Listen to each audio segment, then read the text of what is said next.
Already 400 থেকে 500, তারও বেশি মারা গেছে। দেশে প্রতি বিপ্লবের প্রচেষ্টা চালিয়ে অস্থিতিশীলতা সৃষ্টি না করতে আওয়ামী লীগের উদ্দেশ্যে হুঁশিয়ারি দিলেন স্বরাষ্ট্র উপদেষ্টা ব্রিগেডিয়ার জেনারেল অবসরপ্রাপ্ত এম সাখাওয়াত হোসেন।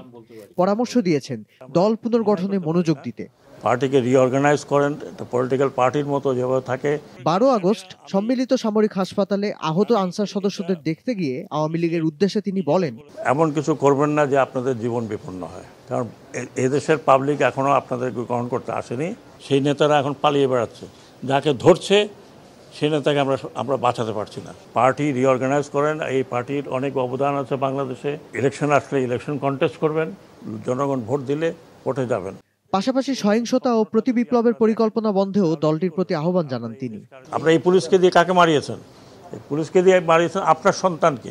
এখানে মারামারি করে কোনো লাভ নেই। আরও কিছু লোকের মৃত্যু আমরা চাই না। অনুরোধ করছি, প্ররোচনায় আসেন না। কাউন্টার রেভলিউশন করতে হলে আপনাকে হাজার হাজার লোকের রক্ত বহাইতে হবে। যদি আপনারা সেই দায়িত্ব নিতে চান তাহলে নিন। আমাদের যে younger generation, they have given their life, যেটা আপনারা কোনো দিন দিতে পারতেন না। এরা যতদিন আছে এরা দৌড়াবে না। They will face you. আন্দোলনের মুখে পদত্যাগ করে দেশ ছেড়ে যাওয়া শেখ হাসিনার উদ্দেশ্যে স্বরাষ্ট্র উপদেষ্টা বলেন, 21 বছর প্রধানমন্ত্রী তো করেছেন, আপনি স্বেচ্ছায় চলে গেছেন, কেউ যেতে বলেন নাই। গন্ডগোল পাকাবার তো কোনো মানে হয় না। এই গন্ডগোল পাকায় তো লাভ হবে না, বরং লোকজন আরো ক্ষেপে উঠবে।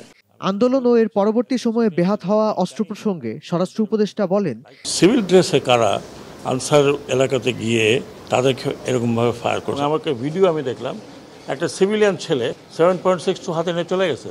তার মানে এই রাইফেল আর ফেরত আসে নাই। সেটা অথরাইজড পুলিশকে করা হয়েছিল, র্যাবকে করা হয়েছিল। সেই ওয়েপন কিভাবে এদের হাতে গেল? যাদের হাতে এই আনঅথরাইজড ওয়েপন আছে, আগামী 7 দিনের মধ্যে তারা নির্দিষ্ট থানায় জমা দেবেন। যদি জমা না দেন তাহলে দুইটা চার্জ লাগবে। একটা হচ্ছে অবৈধ ওয়েপন, আর একটা হচ্ছে সরকারি নিষিদ্ধ ওয়েপন আপনাদের হাতে। এই রাইফেলগুলো ফেরত দরকার আমার, না হলে আমরা হান্টিং শুরু করব। সংখ্যালঘুদের ওপর হামলা সহ বিভিন্ন সংঘাত বন্ধ করার ব্যবস্থা নিতে রাজনৈতিক দলগুলোর প্রতি আহ্বান জানান স্বরাষ্ট্র উপদেষ্টা। বলেন, দয়া করে দেশকে অরাজকতার দিকে ঠেলে দেবেন না, ইনক্লুডিং সদ্য যে পার্টি। আপনারা দল গোছান, আমরা স্বরাষ্ট্র মন্ত্রণালয় থেকে আপনাদের সাহায্য করব। আপনারা গোছান নতুন মুখ, নতুন অঙ্গীকার নিয়ে।